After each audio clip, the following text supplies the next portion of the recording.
Bonsoir, je m'appelle Fatoumata Cham, doctorante en informatique à l'UGB et actuellement en programme sandwich à Worcester Polytechnic Institute au Massachusetts. Mon travail porte sur le sujet Designing a Self-Optimized Irrigation in the Soil Area Based on the Internet of Things. Ce travail est encadré par le professeur Mahsa Mbaye à l'UGB et le professeur Alexandre Wiglinski à WPI. Nous sommes sponsorisés par la Banque mondiale et les gouvernements des pays africains à travers le PACEP. Je m'en vais vous faire une présentation succincte de mon travail dans le cadre de cette thèse-là. L'utilisation des capteurs est très répandue de nos jours. L'agriculture IoT ou les IoT consistent en un réseau de capteurs densément déployés dans les exploitations agricoles pour permettre aux agriculteurs d'obtenir des informations environnementales détaillées et de surveiller les cultures.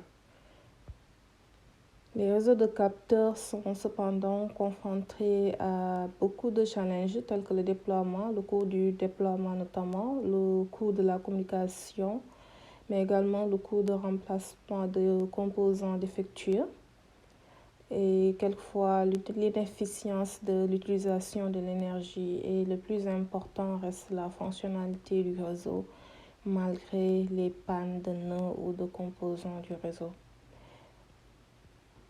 Face à cela, nous avons beaucoup de concepts d'autogestion des systèmes, nommément l'autonomie computing, qui englobe un ensemble de concepts automatisés de gestion de systèmes pour les rendre plus autonomes. Et notre focus est sur les concepts de self-optimization et de self-healing. Et premièrement, optimiser les ressources naturelles par l'automatisation de l'irrigation et également la prédiction afin d'amoindrir les coûts de communication qui drainent beaucoup l'énergie des nœuds, menant à une obsolescence prématurée du réseau, mais également de proposer une alternative au GSM.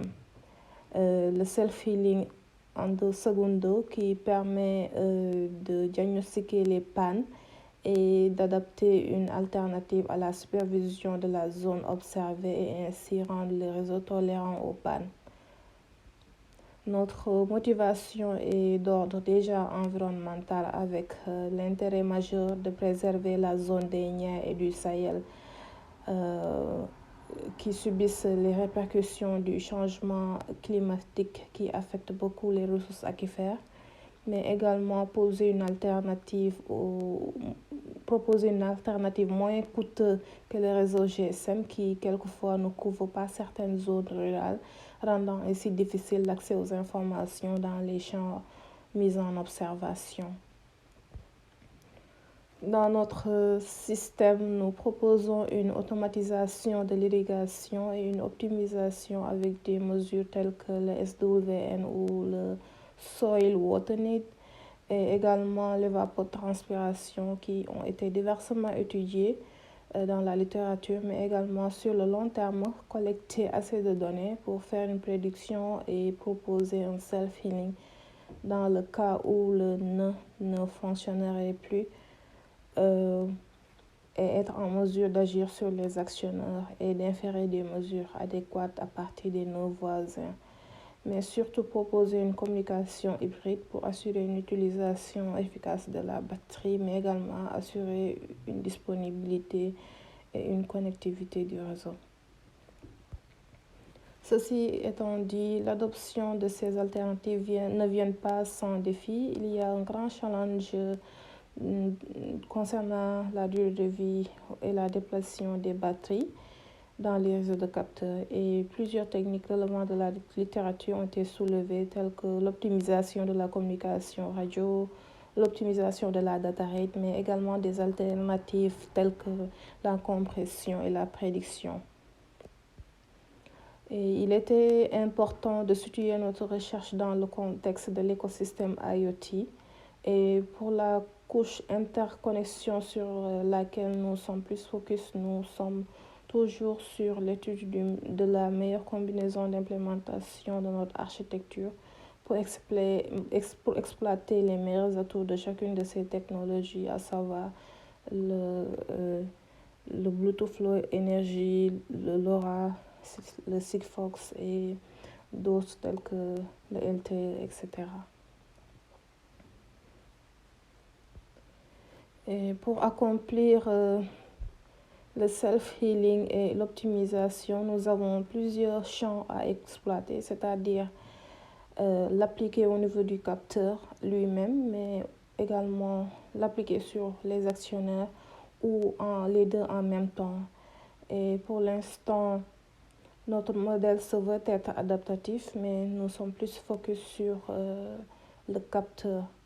Et pour ça, il nous fallait considérer un modèle d'analyse de fiabilité du réseau basé sur la métrique de l'exhaustion de batterie et considérer un modèle de trafic hybride afin d'exploiter les avantages des technologies LoRa pour son atout de la data rate variable et de sa capacité de transmettre sur des distances longues.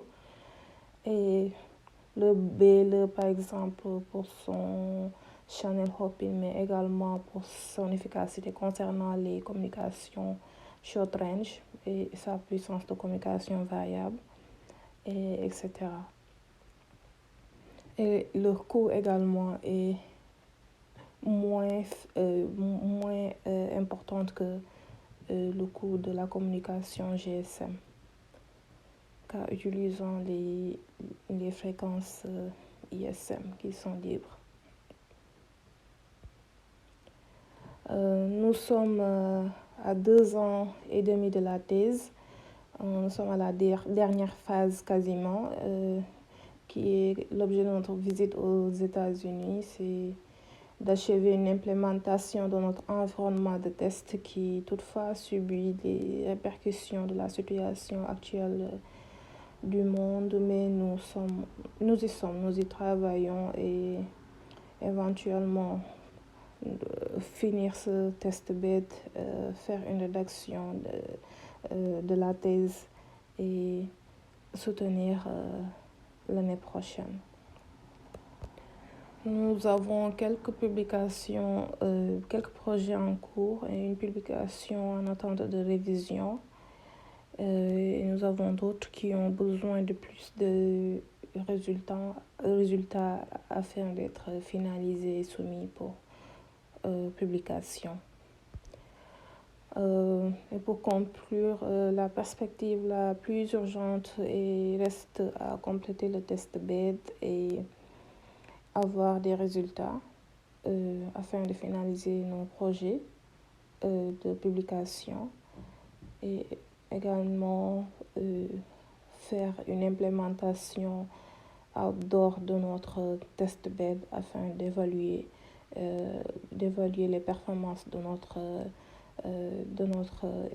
implémentation dans un environnement réel